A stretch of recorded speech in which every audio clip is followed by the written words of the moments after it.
The geopolitical equilibrium of the Middle East shifted violently this week as reports surfaced regarding a massive ballistic missile strike directed at the heart of Israel's aerial defense infrastructure.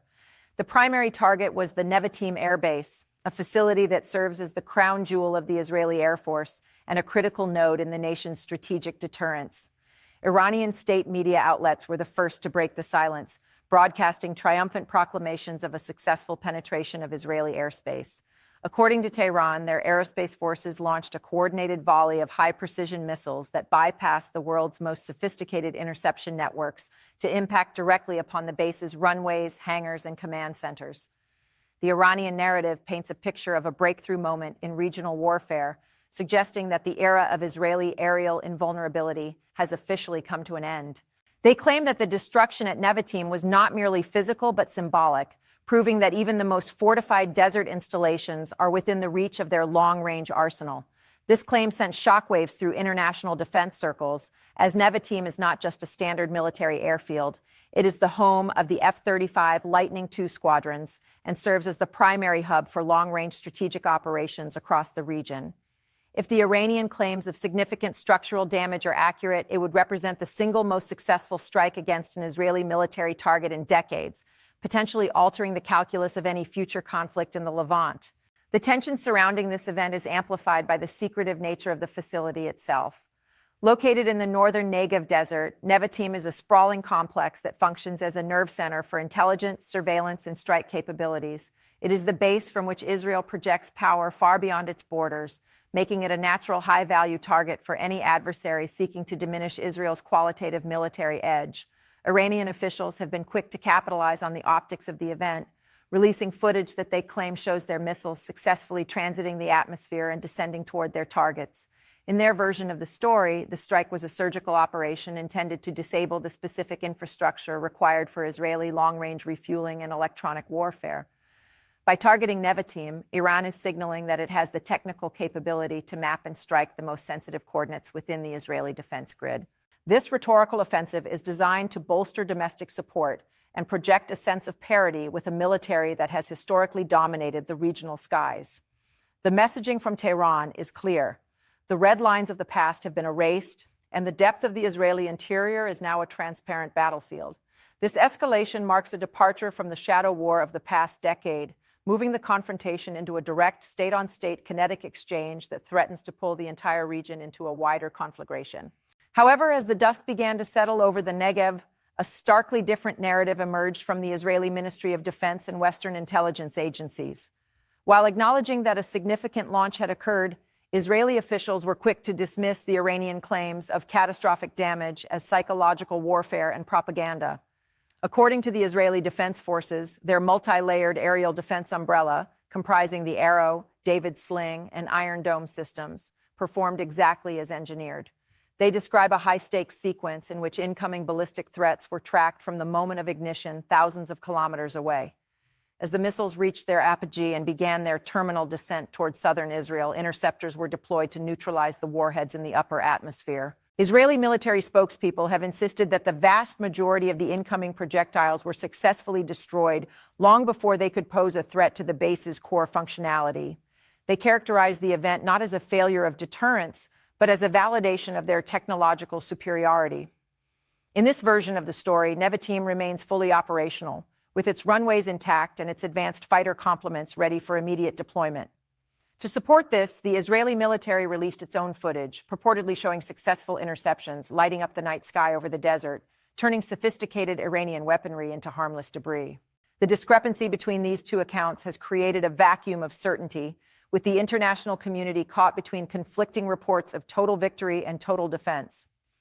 U.S. media outlets, citing anonymous Pentagon sources, have largely leaned toward the Israeli account, reporting that the joint U.S.-Israeli defense architecture was able to mitigate the brunt of the attack. These reports suggest that while some impact points were noted within the perimeter of the base, they were confined to non-essential areas or resulted from falling shrapnel rather than direct hits by intact warheads. This conflict of information is typical of modern high-intensity warfare, where the battle for the narrative is often as important as the kinetic engagement itself.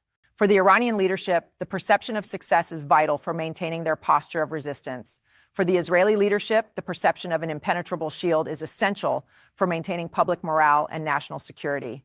The true status of Nevatim Air Base has thus become a focal point of global scrutiny as analysts pore over every available scrap of data to determine whose version of reality holds more weight. The stakes could not be higher, as the perceived success or failure of this strike will dictate the next steps in an increasingly volatile escalatory cycle. Beyond the immediate tactical outcome, the alleged strike on Nevatim raises profound questions about the future of missile technology and defense. The Iranian missiles used in this operation are believed to be among their most advanced, featuring maneuverable reentry vehicles designed to confuse and overwhelm automated defense systems. If these missiles did indeed reach their targets, it would suggest that offensive technology is beginning to outpace the defensive shields that have protected Israel for years. Conversely, if the Israeli interceptions were as successful as claimed, it demonstrates the incredible resilience of a system built to withstand saturation attacks. This technological tug-of-war is being watched closely by global powers, as the performance of these systems in a real-world combat scenario provides invaluable data for future military planning. The Negev Desert has become a testing ground for the most sophisticated weapon systems on the planet, and the results of this encounter will be studied by military academies from Washington to Beijing. The incident at Nevatim is not just a localized skirmish. It is a preview of what 21st century state-on-state conflict looks like, defined by high-speed ballistic exchanges and the constant struggle to control the flow of information. As the international community waits for more definitive evidence, the rhetorical war shows no signs of slowing down. Iranian state media continues to loop images of what they call the shattering of the Zionist myth, while Israeli officials maintain a posture of calm, professional resolve. The geopolitical implications are already beginning to ripple outward, affecting everything from oil prices to diplomatic alignments in the Gulf. Regional players are being forced to choose sides, with some expressing quiet alarm at Iran's brazenness and others questioning the long-term viability of the Israeli defense posture. The strike on Nevatim has effectively ended the period of strategic ambiguity that previously governed the relationship between these two powers. We are now in a period of direct confrontation, where every launch and every interception carries the weight of a potential regional war. The world is watching the skies over the Negev, knowing that the next few days will determine whether this was a singular event or the opening salvo of a much larger and more destructive chapter in Middle Eastern history. The narrative remains fractured, but the reality of the danger is undeniable. In the wake of the initial reports, a sophisticated information war began to eclipse the physical confrontation, as both intelligence agencies and independent defense analysts scrambled to verify the extent of the damage at the Nevatim complex. This phase of the conflict moved from the cockpit and the missile silo to the digital arena, where high-resolution orbital photography became the ultimate arbiter of truth. Throughout the following 48 hours, various commercial satellite firms released imagery that both sides claimed as vindication of their respective positions. Pro-Iranian analysts pointed toward darkened patches on the peripheral taxiways and what appeared to be heavy equipment movement near the northern hangars as evidence of successful kinetic impacts. They argued that even a handful of warheads breaching the terminal defense layer would be enough to compromise the delicate electronic calibration systems required for the F-35 fleet. In their view, the psychological barrier had been broken. The impenetrable shield was revealed to have cracks, and the once silent desert of the Negev had been transformed into a zone of vulnerability. This narrative was amplified across social media platforms, where simulated flight paths and leaked telemetry data were used to construct a story of a sophisticated saturation attack that simply overwhelmed the processing power of the Israeli radar arrays. The Israeli response to these visual claims was one of calculated transparency. Military officials invited a select group of international defense correspondents to the perimeter of the base, aiming to demonstrate that the core operational tempo remained undisturbed. During these briefings, it was emphasized that the base's decentralized architecture was specifically designed to absorb minor impacts without cascading failures. They explained that while debris from intercepted missiles falling at hypersonic speeds can cause surface-level scarring or small fires, such events do not constitute a successful strike in military terms. The Israeli narrative focused on the kill chain of their defensive systems, describing how the Arrow 3 interceptors engaged the Iranian projectiles in exoatmospheric space, effectively neutralizing the explosive potential before the missiles even re-entered the denser layers of the atmosphere. According to these technical briefings, any smoke or fire reported by Iranian sources was the result of spent booster stages or intercepted fragments, rather than the intended detonation of the primary warheads. This level of detail was intended to reassure the Israeli public and the international markets that the nation's primary strategic asset was not only intact, but actively performing its mission. The geopolitical fallout of this uncertainty began to manifest in the diplomatic corridors of the United Nations and the capitals of Europe. For many regional observers, the technical debate over hit or miss was secondary to the political reality that a direct state-on-state ballistic exchange had occurred. This event shattered the long-standing war between the wars paradigm, where conflict was managed through proxies and covert sabotage. By targeting a sovereign military installation of this magnitude, the escalatory ladder had been climbed several rungs at once. Major global powers found themselves in a delicate balancing act. While some condemned the launch as an act of unprovoked aggression that threatened global energy security, others pointed to previous covert operations as the catalyst for this kinetic response. The rhetoric coming out of the Iranian capital suggested that this was a measured response, a slap intended to recalibrate the rules of engagement. They maintained that the operation was specifically limited to a military target to avoid civilian casualties, thereby framing themselves as a disciplined military power rather than an irrational actor. This distinction was crucial for their broader diplomatic strategy, aiming to show that they could strike with precision while exercising strategic restraint. Parallel to the diplomatic maneuvering, the economic consequences of the Nevatim incident began to ripple through the global markets. Even though the strike was focused on a military installation rather than oil refineries or maritime shipping lanes, the sheer proximity to the Strait of Hormuz and the potential for a wider Mediterranean conflict caused a sharp spike in Brent crude prices. Insurance premiums for tankers in the region skyrocketed as maritime security firms warned of potential retaliatory strikes against commercial interests. Investors, traditionally averse to such high-intensity instability, began shifting capital into safe haven assets, fearing that a miscalculation on either side could lead to a full-scale regional war that would disrupt up to 20% of the world's daily oil supply. The financial sector's reaction underscored a grim reality. In the modern world, a missile launch in the Negev is not a localized event, it is a global economic shock.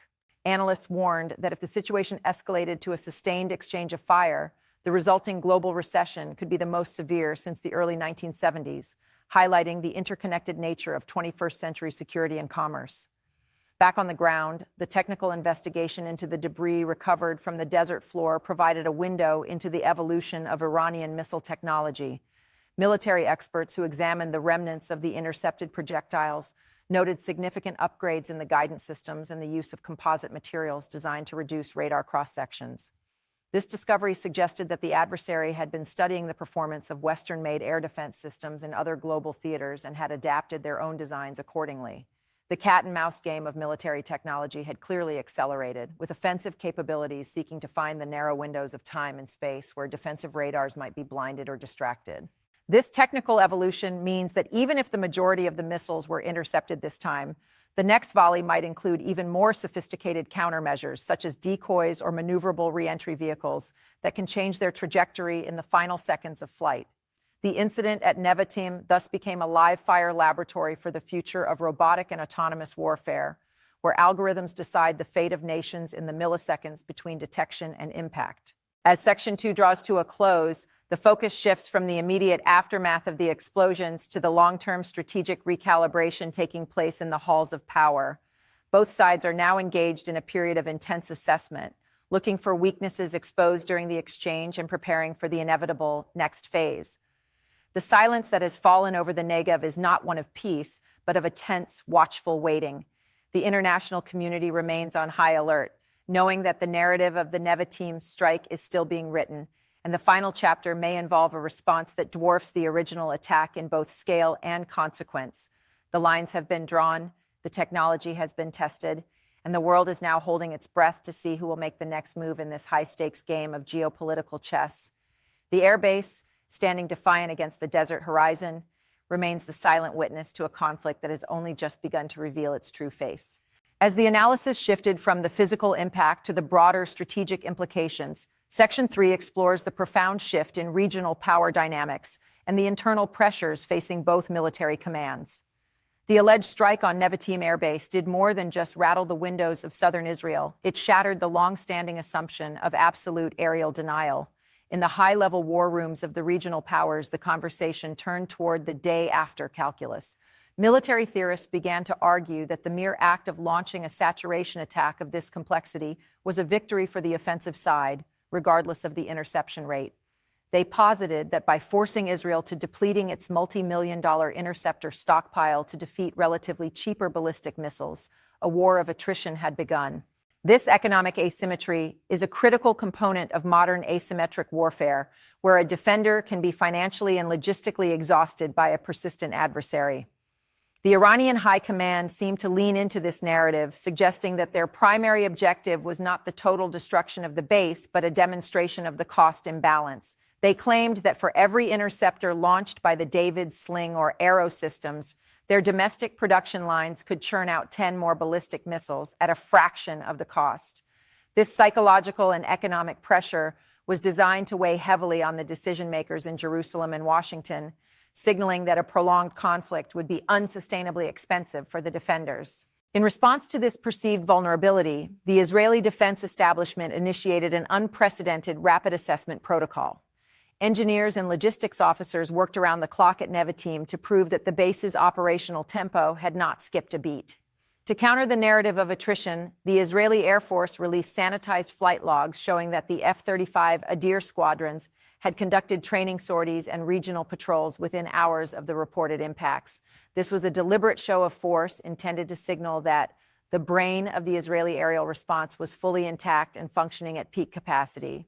Furthermore, intelligence reports began to surface in Western media, suggesting that the interception rate was even higher than initially reported, with advanced AI-driven fire control systems successfully discriminating between lethal warheads and sophisticated decoys.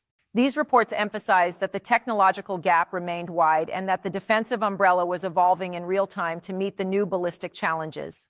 The message from the Israeli side was one of absolute resilience. The base was not just a target, but a self-healing organism capable of absorbing a strike and striking back with even greater precision.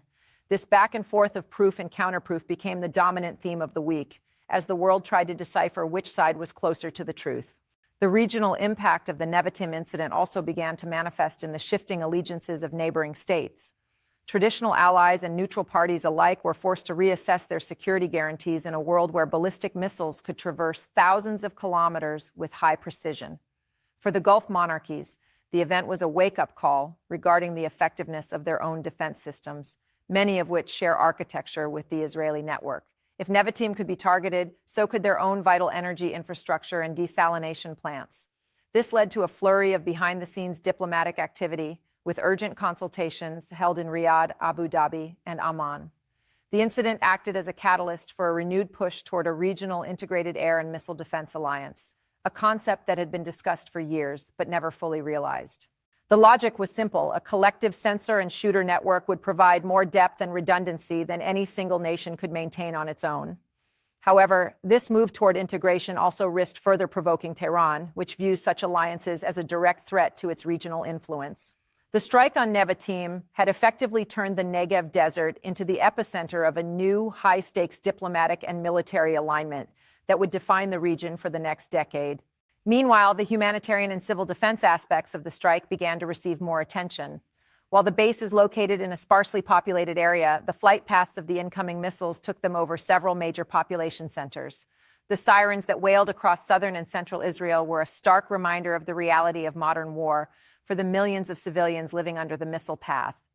Psychologists and social analysts noted that even if the physical damage was minimal, the siren effect had a profound impact on the national psyche.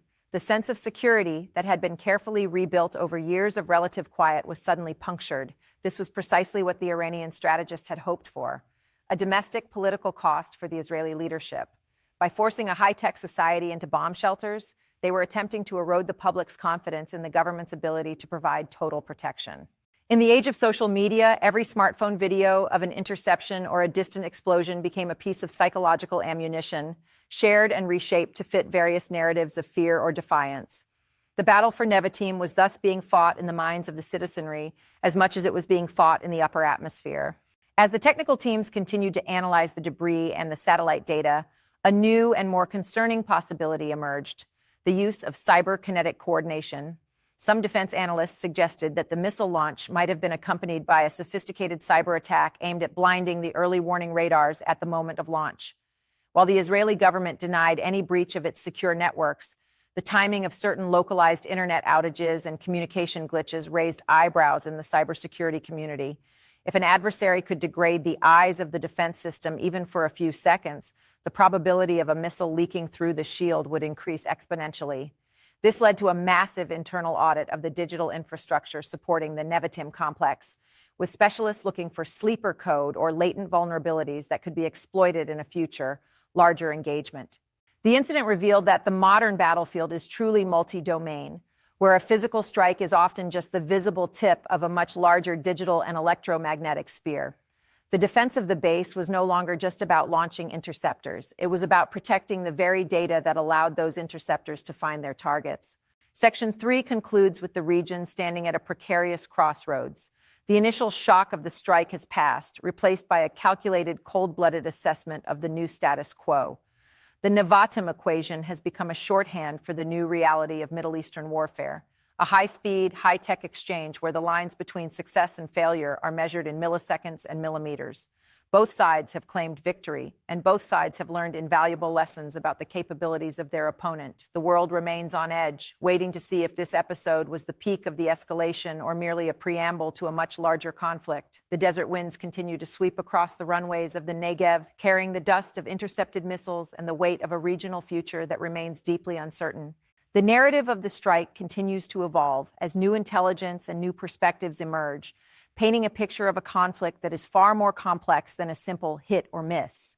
The final stage of this confrontation transitioned from tactical assessment to a long-term strategic recalibration that has permanently altered the geopolitical landscape. In the days following the engagement, the focus shifted toward the silent consequences of the strike on Nevatim Air Base.